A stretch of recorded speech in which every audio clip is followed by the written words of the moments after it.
Bristol Zoo shut down, so I wanted to see what else was in the area. Along came Noah's Ark. Noah's Ark Zoo Farm can be found here, and has been around since the release of this, when it opened as a farm visitor centre. As we arrived, our search for the toilets took us along this path. This is where we met the village weaver birds, which are the Anthony Gaudis of the bird nest world, getting their name from these insane basket-style nests that they build up in the trees. There's also some parakeet and cockatiel, then the Siamang gibbon. There are 6 members of the ape family, and 5 of them are great apes.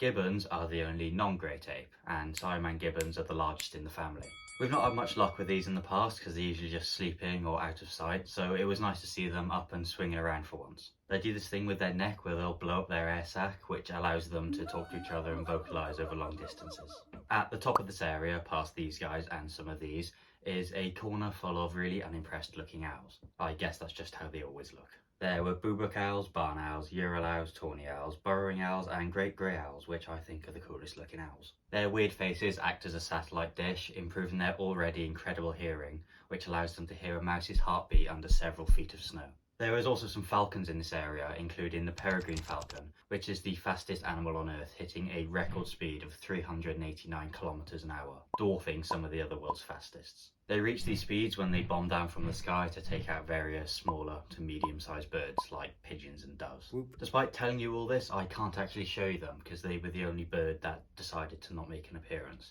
At least all the owls were out.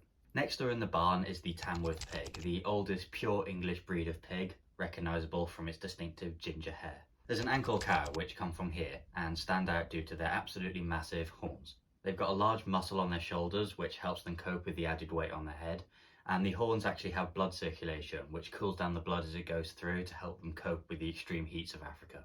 They have these incredibly built horses there called Suffolk Punch, which kind of look like veiny brioche buns. They're the oldest English breed of working horse and were used on farms and to carry artillery during the Second World War. This didn't go too well for them, and by 1966 there were fewer than 10 left on the Suffolk Punch registry. It's gotten better, but they are still considered critically endangered on the UK's Rare Breed Survival Trust. The last animal we saw in the barn was the water buffalo, which can be found throughout here. We had good timing with this because there was someone there giving out food to feed it, which he gobbled down in seconds. As the name suggests, these guys spend a lot of time in water and in muddy areas to try and keep cool, as they have very few sweat glands, and they can actually grow to weigh a ton. There's another barn there that is basically full of rabbits, which are all quite cute to see, and there was a reptile house which consisted of bugs, snails, snakes and more bugs. At the end you're greeted by the Nile crocodile, the second largest species of crocodile. This one was a bit mini though. Like the water buffalo, these can also weigh up to a ton and are capable of eating half their body weight in one feeding. So that could be like 500 kilograms of food, which is insane. Outside the reptile house was the meerkat enclosure, who were all just chilling, and that wraps up this area of the zoo. The next stop, we took this path here, which lets you walk amongst the ducks, geese and some massive chickens. I really like this one with the fluffy head. There were all these signs around which said please don't chase the chickens, they don't like it, so I'm guessing that's a bit of a recurring problem there. There's also a grey-crowned crane, which is the national bird of Uganda, so you might guess that they're found in Africa. They're a large bird that can grow to over 1 metre tall, and they have these spiky feathers on the back of their head. This path then sent us up this path, which led us past some goats and the Bactrian camels. These are the 2 humped camels, and their humps don't actually store water, they store fat, which is then converted to energy and water. After it's been converted, the humps then go all floppy and flabby. At the top, there were some llamas, alpacas and the Highland cows. They're these fluffy cows that originate in Scotland but now can be found all across Europe. They spend 6 to 11 hours of their day eating grass, and they have these 2 horns which can be used for defence but are also used for digging through thick snow to get to more grass. Opposite the Highland cows is one of their star animals, the African elephants. There's 3 there, all male, and they have loads of room to roam in the UK's largest elephant enclosure.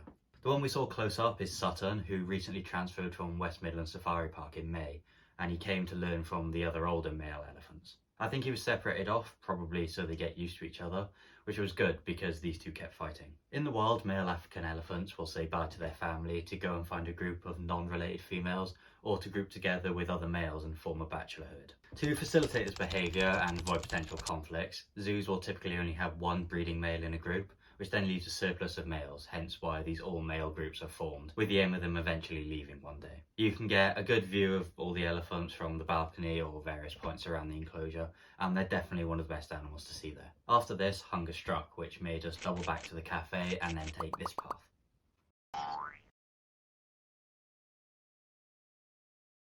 These are prairie dogs. No, they are not dogs, they are actually part of the rodent family, squirrel more specifically. They are very social animals and have one of the most complex systems of communication and social structures in the whole animal kingdom. They live in large colonies in underground burrows called towns, and there's all these different families that keep to themselves and are separated off by physical barriers. They've got away with words and have one of the most advanced vocabularies of any animal language that we've managed to decode. And the largest colony that has ever been recorded consisted of around 400 million animals. Next door to these is the gigantic American bison, which is the largest mammal in North America. These would get a speeding ticket in a 30 and have horns that can go up to 61 centimeters, so they're not something you want to wind up. Their fur coats are so thick that their body heat doesn't actually melt any of the snow that lands on them. By here there's also a skunk, some white cows with a baby, and some reindeer. Following the path along takes you towards the rest of the star animals. On the way you'll meet the white rhinoceroses, Rumba and Rumble. These differ from other rhinos by their square lip, which is adapted to get closer to the ground and eat grass. The other species of rhino have much more pointy lips, which are more adapted to feed in bushes and shrubs. They are neighbours to the Grant zebra, which are a subspecies of the plain zebra, one of the three main species of zebra. This is how their stripes differ. Zebras can weigh up to the equivalent of 450 bags of sugar, and they'd also get points in their license, making them a bit of a unit, especially since they group together. They share their enclosure with ostriches, which are very bad-tempered and will always choose violence if they see each other in the wild. Again, 40 miles per hour, which is mainly due to their extremely powerful legs, which can also one-shot a lion. Looking down over this field is the two giraffes. There was no info about this, so I don't know what specific species they are, but they could be a cross like the ones at Folly Farm were. Their main highlight is being tall, but some other interesting facts about them is they actually have the lowest sleep requirement in the animal kingdom, typically around 30 minutes a day. They also walk a bit weird, moving both legs on the same side of their body at the same time, similar to okapis, camels and llamas. You can also see some emus and pygmy goats here before continuing to the final part of the zoo. Andean bears, or spectacled bears, are the only bear species native to South America. They were all in their house sleeping, so we could only see them through the window. There's a family of 4 there, but we managed to see 3 of them, the mum and the 2 kids, which are twins born in January this year, but they look about the same size as the mum now. The mum, Madidi, came from Chester Zoo, and I'm pretty sure she was one of the bears that featured on The Secret Life of the Zoo, if you've ever seen that. These bears are found in the Andean mountain range, hence the name Andean, and the name spectacled comes from the circles of white fur that grow around their eyes. They have a large enclosure there with quite a large indoor area as well. The final few enclosures are up this path, starting with the world's largest rodent, the world's largest tortoise, and this very large bird. I've not had much luck with capybaras in the past, so it was nice to see a few of them up and walking around for a change.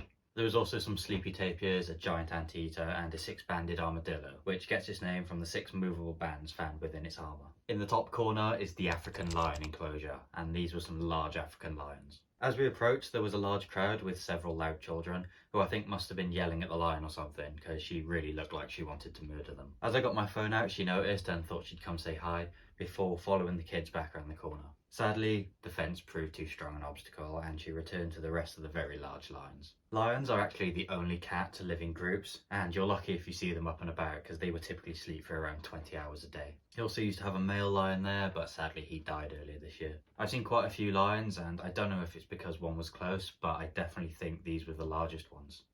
If you liked Bristol Zoo and you're looking for another place in the area, then this one is definitely worth a go. It's got a really strong lineup and quite a nice open feel about it, so you really feel like you're getting outdoors. There's plenty to see there and plenty of talks on throughout the day. There's even an eagle show, which we missed by a few minutes. There's also loads of climbing frames and trampolines if you need to tire your kids out so they don't yell at the lions. This is a really good zoo to visit, but I appreciate it's not close to everybody, so if you're looking for something a bit more towards the Midlands, check the video here.